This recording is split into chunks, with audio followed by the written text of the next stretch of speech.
ये लो divorce paper और sign करो इस पर।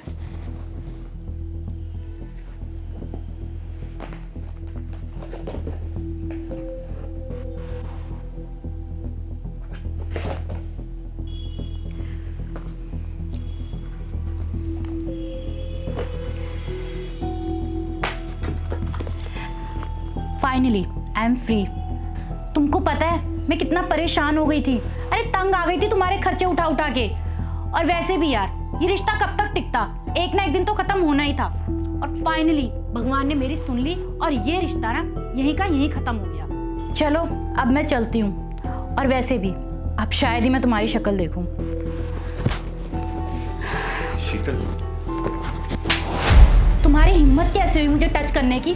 तुम भूल गए क्या अभी अभी हमारा तलाक हुआ है? और तुम हो क्या मेरे आगे? हाँ पता भी है मैं एमएनसी कंपनी में ना एचआर की जॉब करती हूँ। और तुम एक नंबर के निठल्ले आदमी हो, कुछ नहीं करते तुम। शीतल एक बात कहूँ, अगर तुम बुरा ना मानो तो ये प्यार, इश्क, मोहब्बत सिर्फ किताबों में अच्छा लगता है, फिल्मों में अच्छा लगता है। और एक बेरोजगार और गरीब की ना कोई लव स्टोरी नहीं होती। पता है क्यों? क्योंकि हर लड़की को ना एक वेल सेटल्ड, अमीर, पैसे वाला लड़का चाहिए। किसी भी लड़की को ना गरीब लड़का नहीं चाहिए। कोई भी लड़का जो पैसे कमा रहा होता है ना, वो या मैं, हमें सिर्फ एक ही टेंशन लगी रहती है कि मेरा पार्टनर खुश है कि नहीं है, मैं उसे खुश रख पा रहा हूँ कि नहीं पा रहा हूँ। हमेशा हमें एक ही डर लगा रहता है कि बस वो खुश रहे। अरे सिर्फ 5 महीने हुए थे मेरे बिजनेस को लॉस हुए हुए, और तुमने अपना रंग दिखा दिया, अपनी असलियत दिखा दी। कोई बात नहीं, तुम्हें एक बात बताना चाहूंगा मैं, मेरे बिजनेस में ना कोई लॉस नहीं हुआ है मुझे। क्या? मेरे सारे बिजनेसेस चल रहे हैं, और वो भी एक नहीं, 4 बिजनेसेस। मैंने तुम्हें एक कहानी सुनाई थी ना कि मेरे बिजनेस में मुझे लॉस हो गया है, मैं रोड पे आ गया हूँ, मेरे पास अब कुछ भी नहीं है। वो सिर्फ एक नाटक था, समझी तुम? तुम्हारी असलियत देखना चाहता था मैं कि तुम मेरे से प्यार करती हो या मेरे पैसों से प्यार करती हो। और हुआ वही जो सोचा था। तुमने 5 महीने में ही अपनी असलियत मेरे सामने ला के रख दी। मैं तो सिर्फ तुम्हारा टेस्ट ले रहा था कि तुम मेरे अच्छे वक्त में साथ तो हो, क्या तुम मेरे बुरे वक्त में साथ रहोगी? और हुआ वही जो होना था।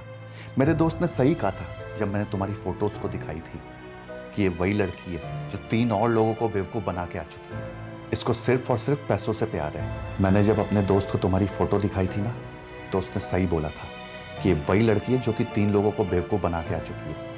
लेकिन फिर भी मुझे विश्वास नहीं आया था। लेकिन मैंने सोचा चलो एक टेस्ट लेके देखते हैं। और हुआ वही, तुम टेस्ट में फेल हो गई। तुम्हारे दिल में ना प्यार मोहब्बत नाम की कोई चीज़ नहीं है।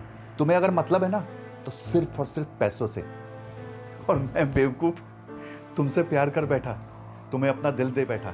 अपूर्व एक बार मेरी बात तो सुनो। बस, बहुत सुन लिया मैंने, जो सुनना था ना सब सुन लिया मैंने। अरे मैं तो तुम्हारी शक्ल तक नहीं देखना चाहता, और तुम बोल रही हो कि मेरी बात सुनो। अरे जाओ यार तुम। अपूर्व एक बार मेरी बात तो सुनो, मैं क्या कह रही हूँ। हम आराम से बैठ के बात करते हैं ना इस बारे में। पता है शीतल, एक पति सिर्फ क्या चाहता है अपनी पत्नी से कि वो उसे प्यार करे, उसका मान करे, सम्मान करे। लेकिन ये सब तो तुम्हें आता ही नहीं है। अपूर्व मैं क्या कहना चाह रही हूँ सुन तो लो। मैं शीतल प्लीज, अब तुम निकल जाओ यहाँ से, बहुत हो गया तुम्हारा। मैं तुम्हें धक्के मार के यहाँ से भगाऊं उससे पहले चुपचाप अपने आप निकल जाओ।